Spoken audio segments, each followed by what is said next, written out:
into the Eyrie. Estinian is eager to set forth for the Eyrie. We have tarried long enough. Let us call upon Master Garland and take possession of the Monocutters.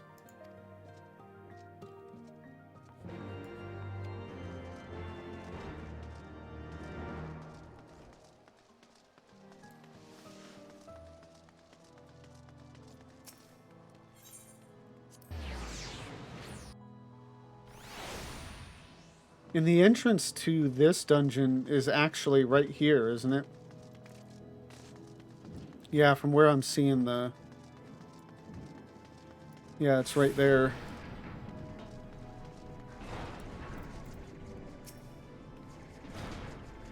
I guarantee you won't find any loose rivets. We triple checked.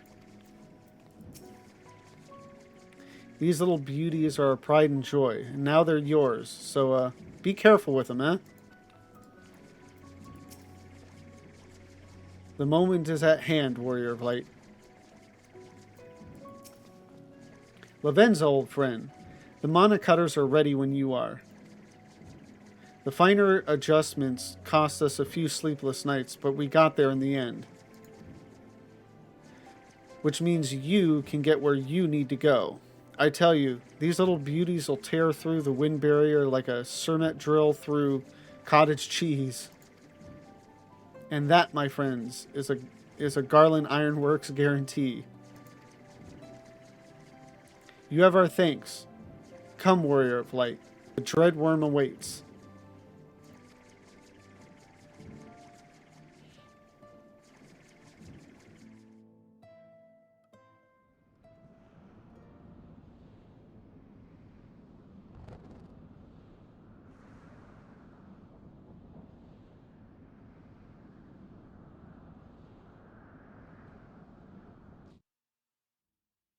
Okay, that was an interesting cutscene. I mean, adds some atmosphere to it or what, but it's like kind of unneeded. I was like, wait, why would there be a cutscene there now? Because I know, like, I mean, we still have to queue up for it, and then I know there's a cutscene that starts. It's actually like one of the longest cutscenes, I think. You know, at the start of a dungeon.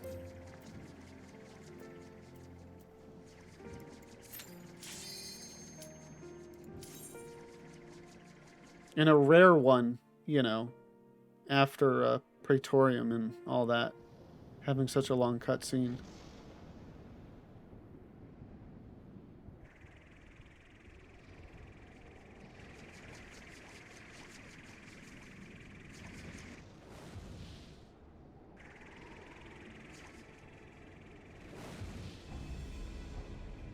There's our boy.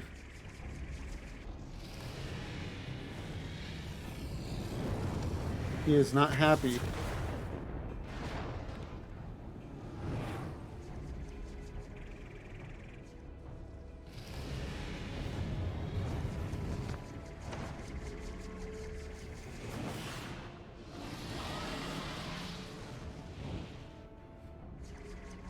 What was that?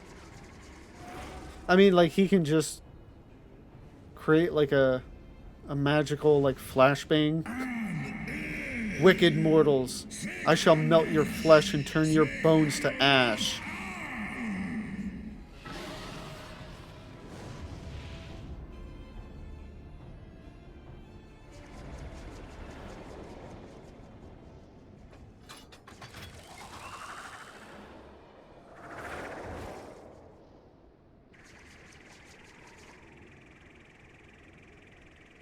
It's interesting. I noted how, like, Sid or Biggs or Wedge or whatever had said that, like, these monocutters will only work in places with, like, that are heavily aspected toward wind.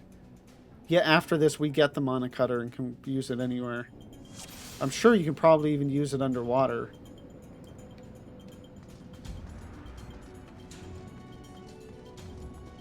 But, I mean, sometimes you just gotta let the game be the game, right?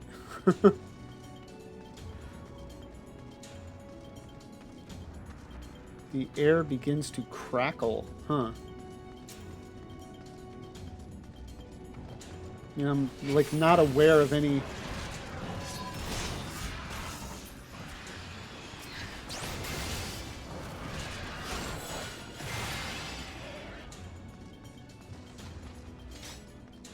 Yeah, those dudes didn't take as much damage as I expected. I mean, still went down easy enough.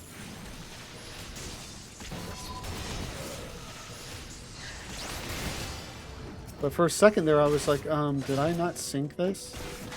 Although if I didn't sink it, I wouldn't have, even on the first hit, I would not have done that much damage.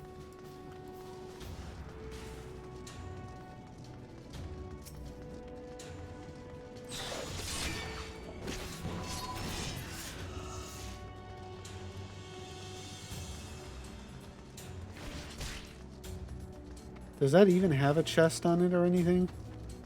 There's some odd detours in the game that don't really do much. It's just like a tease for like the first time you run it.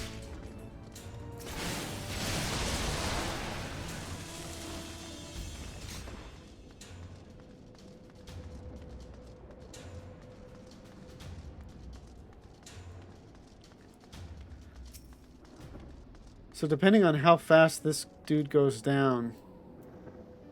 Well, it won't be that hard. I mean, the mechanics aren't... Because I was just thinking, like, is this one of those type that requires more people for the mechanic? And not requires, but, you know, makes it a lot harder if you don't have more people. But I don't think so. It's just going to force the tether on me, and I just go to a pillar. But he's going down super quick, so I didn't even need my shadow. I wasn't... Oh, and I just picked up garbage. That's fine, whatever. I wasn't expecting him to go down so quickly after, you know, it took a couple of hits to take the trash down, but...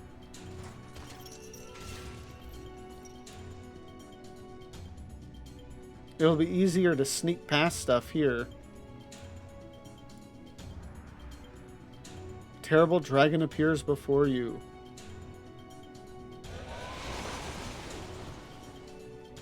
I don't think you can sneak past the little ones. Yeah, no.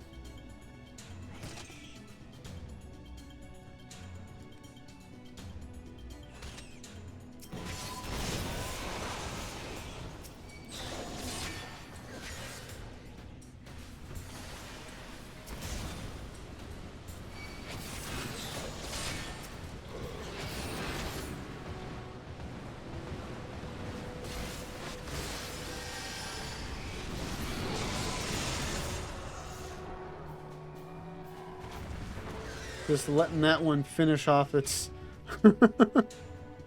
attack before it dies.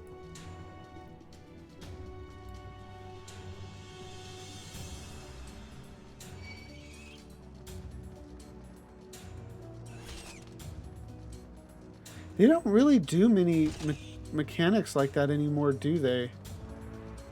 You know, with like mobs that, like, you know, you can sneak by and so forth. It would be an interesting addition. You know, just because the meta is just to pick up everything and, you know, just wall-to-wall pull. Oh. I think I still just need to take out the little ones here. I think I remember actually once running it with a group, and we were able to bypass these, and we're wondering why. Yeah, this hadn't dissipated.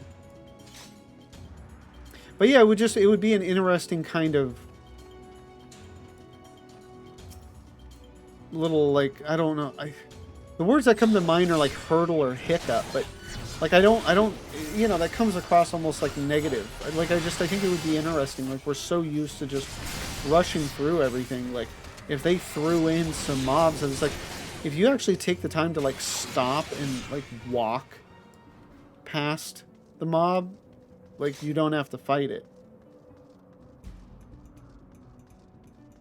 And then actually, you know, make sure that the mob is actually hard enough that it warrants walking past it as opposed to, no, we'll just pick it up and burn it down. It's faster.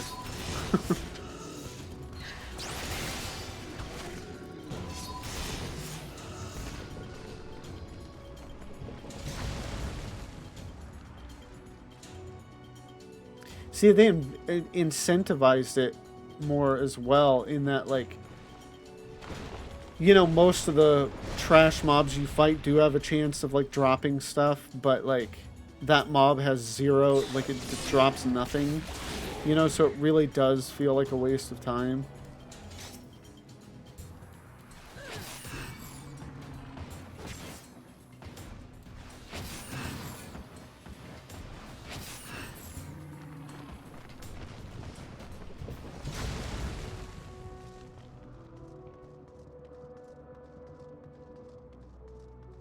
I remember back in the day, like, this pool, I think, felt pretty treacherous or whatever. Like, things could go wrong. And I don't know why, it's just 3 mobs, but maybe just one of them hit really hard, or all of them did, or something.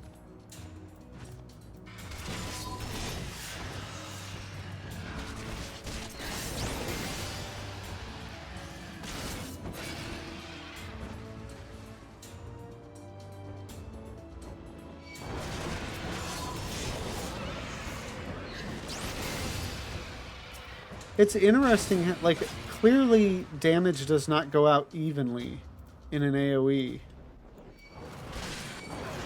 I just find that interesting. I wonder what the... Oh yeah, you can see all the numbers were different. I wonder how that works.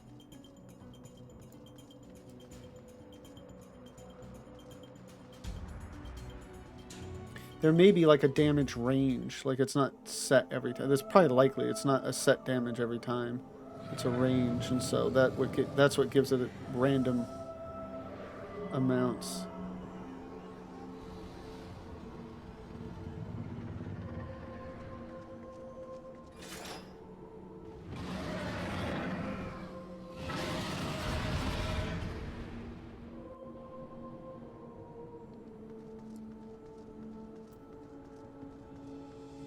I will enfeeble the worm with the eye. You must strike whilst he is weak.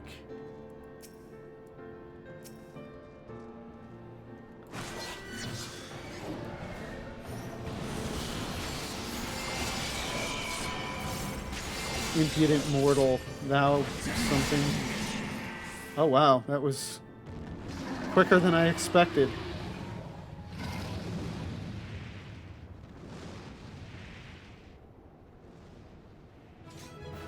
Oh, okay, I was actually expecting the cutscene. This one I remember, where Estinian and Nidhogg duke it out. Impudent mortal, thou wouldst use mine own eye against me. Tremble at my fury. Like, he died, like, while saying that.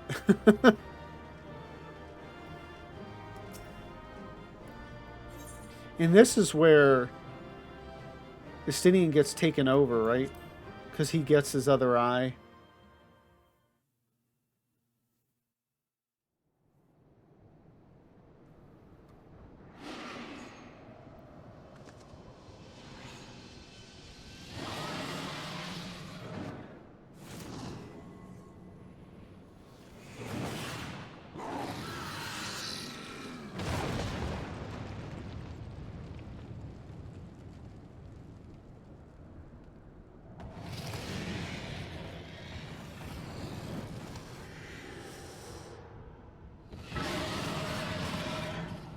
It just yells at him.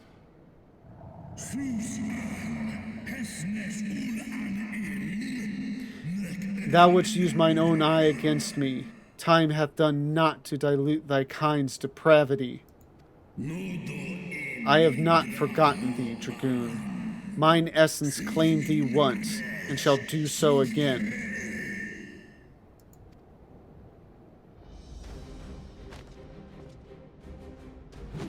No worm!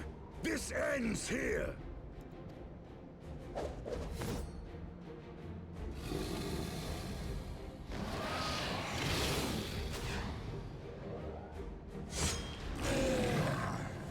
He just took that.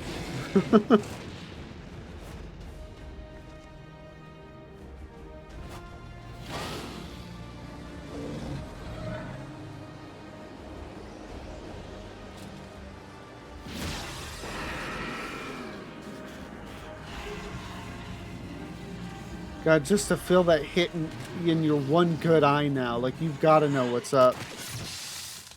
That was quite the interesting facial expression. A little maniacal. I mean, he does love killing dragons. Particularly Nidhogg.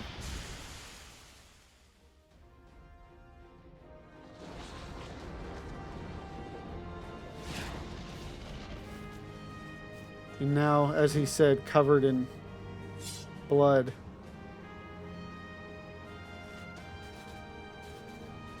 You gifted my people 1,000 years of suffering. Now I gift you an eternity in darkness.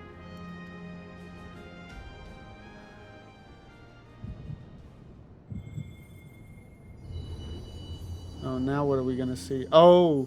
Ooh, is this the scene with the... Oh, no.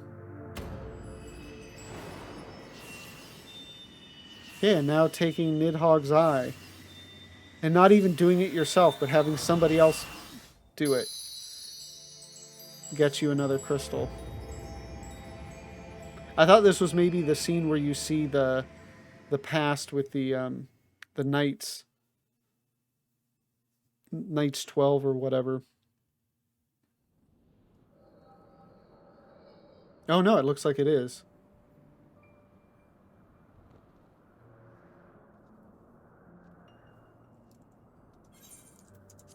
I don't know if it's voiced, but the stuff before it was.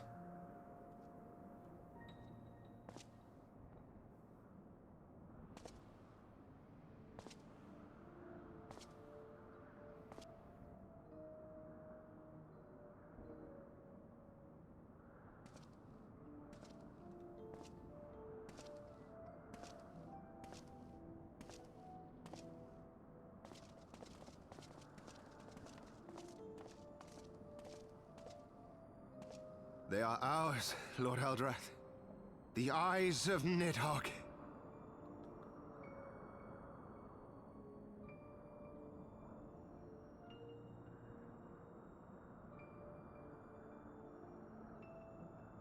Aye. The worm lies broken and my father is avenged. With the wellspring of his vitality thus denied him, Nidhogg shall not linger long in this world. But behold the terrible price we have paid. My sire is dead. So many brother knights slain. We traded our honor for the strength which now courses in our veins. And still we are forced to make such sacrifice. But not in vain, my lord. Hraesvelgr is the only great worm left in Dravania, and he dares not leave his lair. With Nidhogg's eyes in your possession, who now can challenge the might of Ishgard, ascend the throne, and take your rightful place as the ruler of our people?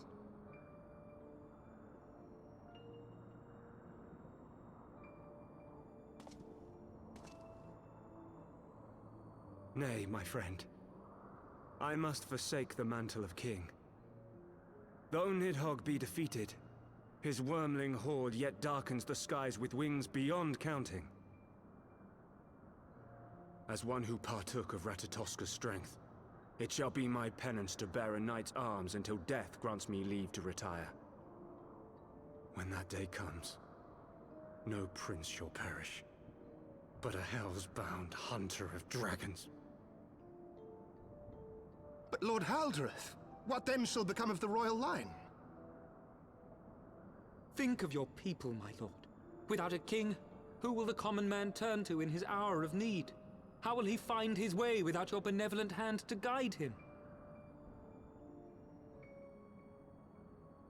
I thank you, Sir Flavian and Sir Silvertrill, for dispelling my remaining doubts. With men of such wisdom and compassion in service to the realm, it's plain that Ishgard has no need of a king.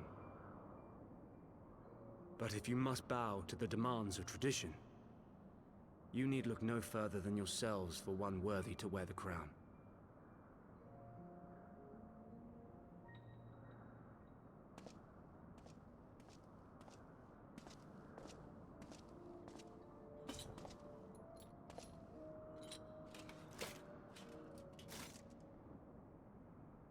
Fare thee well, my brother knights, my loyal friends. On these shoulders shall I bear the weight of my father's sins. With this lance shall I repay the debt accrued through our misdeeds.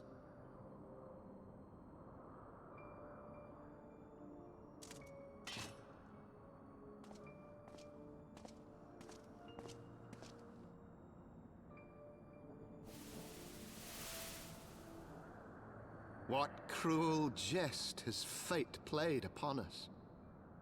Have we seized this desperate victory, only to lose a king? We can but act as our lord has bid. We few who remain must divide between us the rulership of Ishgard and her people.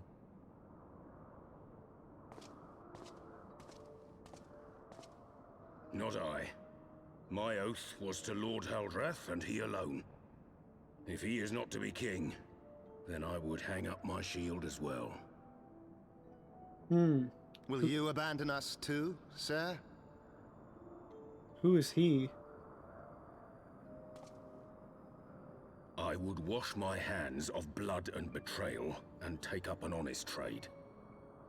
Mayhap I shall serve ale instead of sharpened steel. I want to say we find out at some point, but... because he doesn't even have a name, he's just like Brawny Knight.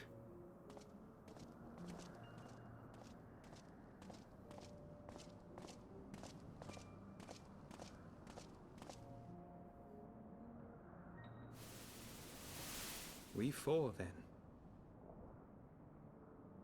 Forton, Hylanat, Dyrendare, and Zemail. But 4 houses to rule all of Ishgard.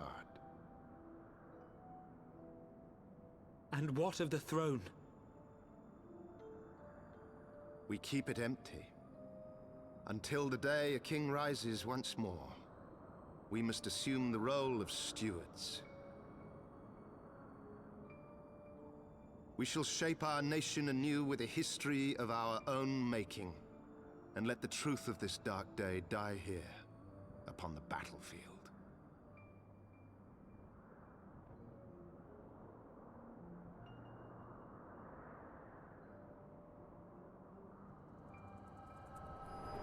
And that just ends up corrupting the entire nation.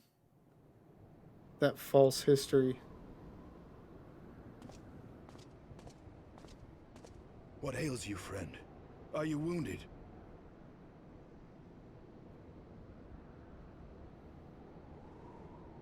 You have borne witness to history. To the culmination of the first battle with Nidhogg. The legend of Ishgard's founding tells that our ancestors were led to the land of Kurthus by the valiant King Thordan. In the midst of their journey, they came to a wide chasm, where they were set upon by a great worm, Nidhogg. A furious battle then ensued, with Thordan leading the van. Though the brave king was slain defending his people, his son, Haldrath, the first Azure Dragoon, fought on undaunted.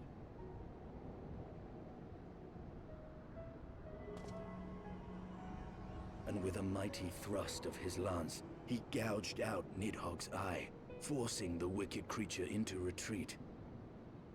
Thus, did this eldritch orb become a sacred treasure of Ishgard, lending its power to every knight deemed worthy to bear the title of Azure Dragoon.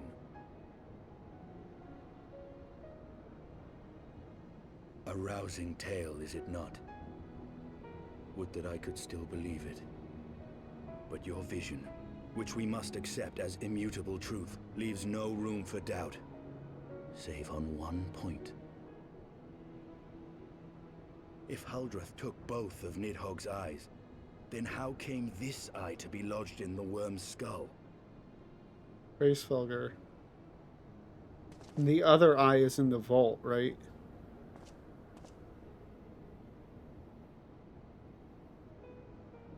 Beneath every answer we unearth, another question lies buried.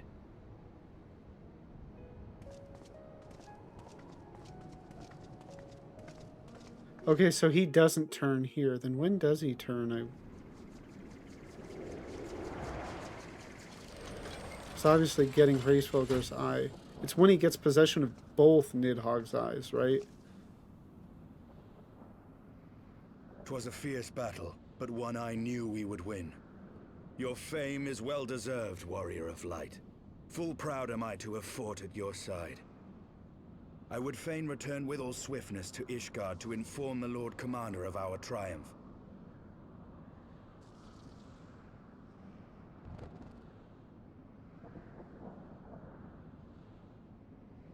But we must first have words with Hraesvelgr. There are parts of this tale that the worm has kept from us, and I would know wherefore.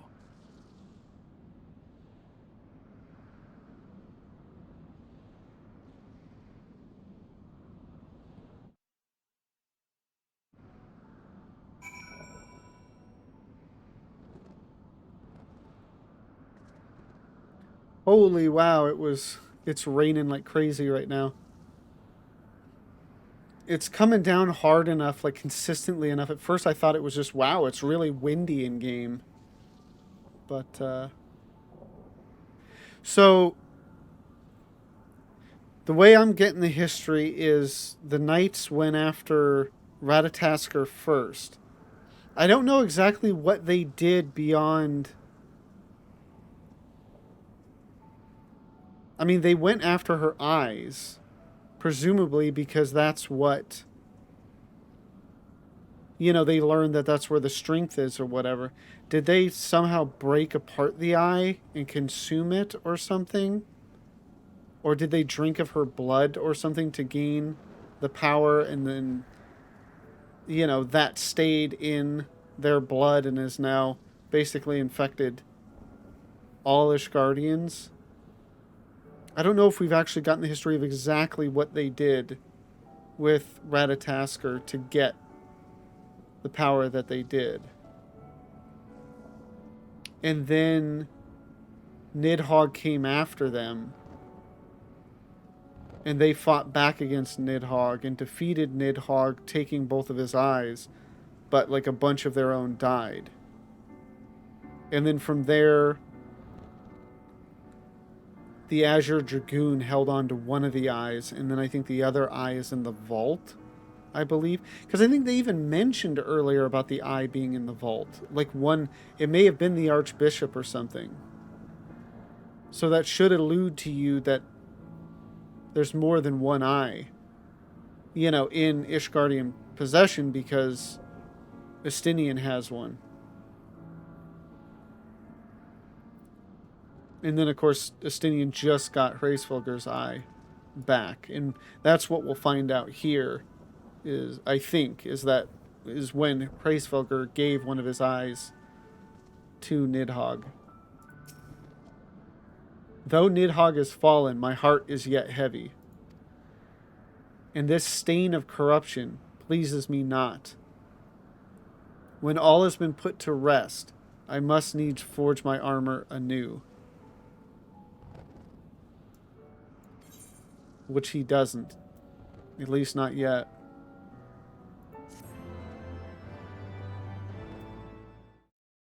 Thank you all for watching this video. Heaven's Word has been phenomenal.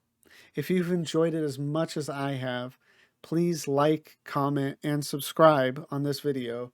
And if you want to see me live, the link to my Twitch is down below. Thank you again for watching, and have a good one.